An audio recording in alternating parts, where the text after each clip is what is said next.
y'all got. That serious, intense look. Because he's trying to find his way. He's trying to figure it out. It's frustrating. I'm trying to listen to God. I got my own flesh and my pulling me here, my own desires, my family, my friends, all these things is distracting me from the truth, and it's difficult to give in, especially when you're young, man. But if you can go through it, you'll come out like gold. If I can go through the fire. They don't want to go through the fire. They want to hit the lotto and go to Jamaica and the Bahamas and do their own selfish thing. But he said, if you wait till I exalt you, I give you the desires of your heart. But it's difficult to wait because everybody in a hurry. Technology, it's fast, it's in a hurry. They're angry, they're frustrated, they ain't got time, they're on the cell phone, they want to text message you, y'all in the same car, you gonna text message him, he right there.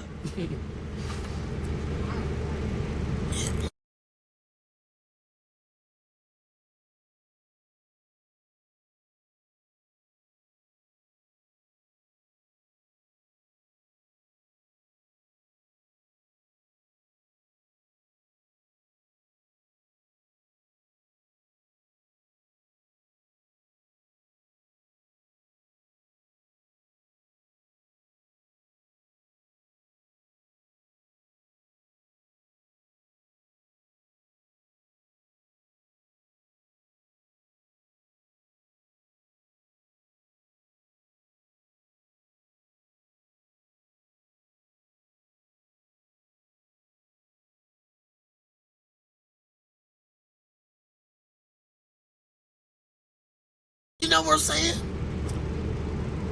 Everybody in a hurry. I don't know where they going, but when they get there, oh, they gonna be sorry.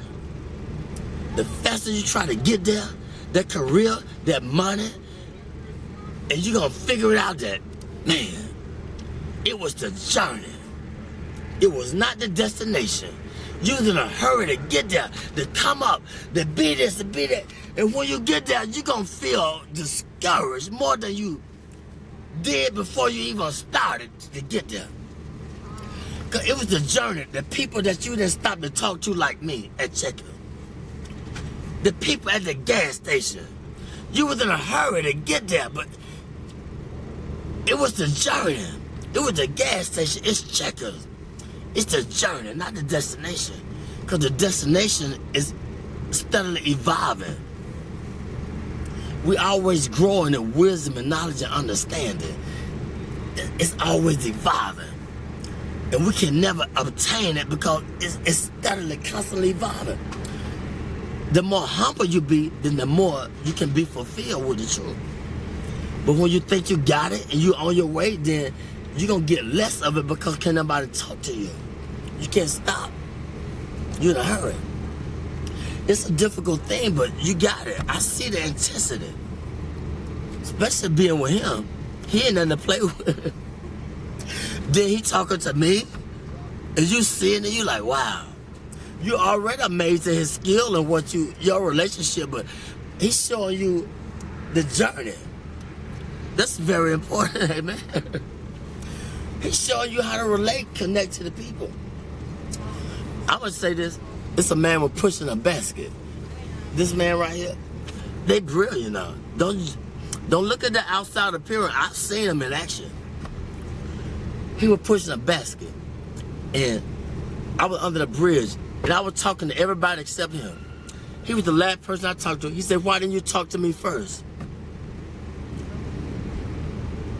He said, "I should have talked." He said, "Don't you ever pass by a man pushing a basket and don't acknowledge him. I never do it in my life again." I talk to the person pushing that basket. How's your day? How you doing? I talk to the homeless people because they say be careful how you entertain strangers. And most people that came off the street and they got their career together, they won't even let you know that they've been through it. They try to act brand new. It's a testimony. What you go through, it's for us to inspire somebody else. It's for me to pull the weak ones up. It's for you to pull the weak ones up. We don't go through this because of our own selfish reasons. We go through this to give them a testimony of how far God has brought me. It was never about me. I thought about me. Why I'm going through this. He said, back up, man. Who you going to inspire? Who you going to tell somebody about the glory, the grace of God if you don't go through it? Get out of yourself. And once I step back, I be seeing the deep things of God. And so I don't play with him. I don't ask him for a lot. I just say, give me my portion for the day. I don't want a lot of things. Just give me enough that I can deal with. He said, I give you, but fulfill your bond greater than you can ever ask. I know what you desire. I know what you need. But Lord, give me my portion where I can be grateful. Where I can be thankful. They unthankful, they unholy, they ungrateful, they got a job, they don't want the job, they got 40 hours, you can't work on Saturdays, you can't work on Sundays, now you got 3 days, they always complaining and griping and murmuring. Stop it. He said be grateful with the little things. And wait, and I'll put you there. But he gonna put us in a place where they appreciate me in the job. I don't hate going to work. I gotta watch my back. They backstabbers. You making the money, but I can't go to that job because I gotta watch my back. They haters. Put me somewhere where I love going to work. I can get up and they appreciate my work and I blend in. God say, I'm gonna put you there, but if you wanna get it, go ahead and get it. What do you think about haters? That's a part of the balance in life. They hate. They don't know why they hate. Tell them why they hating sometimes. They don't know they're hating. It's just standard thing. They get angry. He taught. Every way when he taught them. They hate. They don't even know why. Because they don't nobody teach them. They don't nobody take time to let them know why they're doing things they're doing. And that's the whole purpose of life. Let them know what they're doing wrong if you see it. I always knew I was doing wrong. What about when they showed me long suffering? What about when they forgave me, but I can't forgive him? He made a promise. I made a promise. I didn't fulfill it. They didn't go off on me. Well, I got to go off on him because he didn't fulfill his commitment. That's wrong. You got to teach. They don't know. The only God they know is through you, through your experience. They don't know about church because you can't go to church because it's a business. And all the church people, it's a clique, it's a club. And they done forgot about God, it's a business. Look here, it's just the world. Ain't nobody being bold and talking about God because don't pray in school, take the prayer out of school, all these things, it's the world. We're getting in a time where God is not popular no more. And if you talk about it, I don't believe in Jesus. I don't believe in God. I believe in this. I don't care what you believe in. Let my spirit speak for me. Let my action. But it was a time when I was just a hearer and not a doer. But it got to balance out. You got to go through the fire in order to be a doer too. You're going to be a hearer, then you're going to be a doer. But don't let people throw you off your journey. You can't beat nothing. It's between your relationship and God.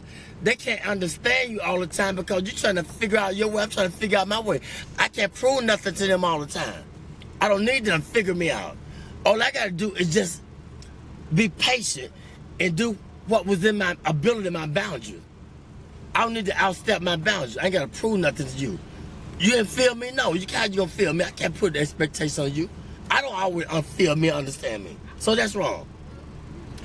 Be humble. Acknowledge him in all your ways. When I do wrong, I said something wrong to offend you, forgive me. I got to say it right away, get it over with. If I offend somebody at work, look, if they persecute me, look at God trying to strengthen me to show them who I serve. I say I believe, I'm working with it. Well, teach them. They don't know. They don't know why they're doing that to me. Let your light shine among men. They might glorify your Father in heaven. It's real, man. I experience it all the time, 24/7. But I asked for it. I wanted to be a preacher when I was 6, but I didn't know the price I had to pay. Much wisdom, much grief, much sorrow. Ain't no other way you gonna get it. But if you can just go through the fire, you'll be like gold. Llega a la South Beach, papi. Tengo un pesito, papi. Y estoy toqueado aquí. The first thing they do when you go to a pawn shop and take the, what they do? How do they determine if it's gold plated or what? What they do? What kind of test they take it through? Un pesito, bro. When you take the jewelry to the pawn shop, how do they determine if it's real or fake? Test it. They put it through the acid test. They put the fire upon it. That's how we know if we're real or fake. We're going to go through the fire. You're going to have disagreement with each other, but it's okay. You're going to be friends. But if you have a disagreement, it's just a different agreement. That don't mean you ain't got to see her no more and talk to her or talk to her or whatever. I want to go to work. I don't want to go to work because they stressing me out on the job. You feel me? They ain't receiving me with my full potential.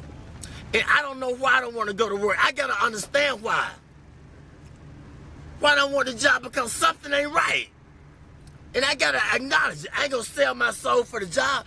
God said, I'm trying to put you over here, or I'm trying to let them know through you, let your light shine. But I'm hating on them because they ain't feeling me. They don't understand me. Hey, man, you got to teach them. You see how they flee? Yeah. They want $1, want a quarter. He could have got everything that he needed if he just would have been patient, but it's okay. You recording this? Yeah. It's okay. I'm telling the truth. It's all right. I thank God for you. Y'all a blessing to me. A true blessing. I ain't got nothing to hide. My burdens are heavy, but when I'm weak, he's strong through me. He speaks through me. The weaker I get, the more frustrated I get with my life, and I did this, I did that, then the more he speaks through me, the more he takes control of me. That's just where he wants you at. Get frustrated.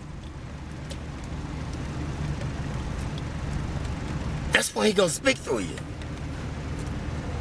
But he gotta get you in that point where ain't nowhere else to go but to him.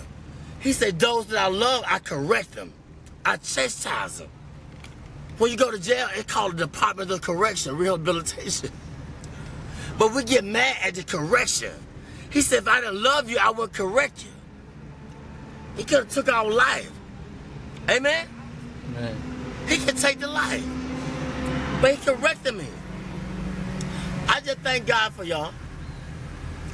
I see it in your eyes, but this is what Solomon asked. Solomon was the wisest man that lived. He had everything that man could desire. But one thing God said, leave the foreign women alone. But he couldn't understand why he had a desire for the foreign women. But see, the Lord knew that they were going to turn his heart against him. They were going to make him idol worship and build a God. But he didn't understand it. And I'm going to say this, the preacher, he searched the world out. He said, I want to know the basis behind wisdom and knowledge and understanding and foolishness. See, you can't know wisdom and knowledge and should be a fool, but we don't want to be foolish. That's the only way you're going to get it. You got to be a fool first. How you going to know a fool when you see a fool? How you going to know foolishness if you haven't been foolish? Foolishness, it comes with, it's painful. Because we think we all of that. We got a lot of abilities. We can create. We can send man to the moon. We can be inventors, but we're limited. If I understand that I'm limited, then that's when God takes control and gives me the wisdom that I desire.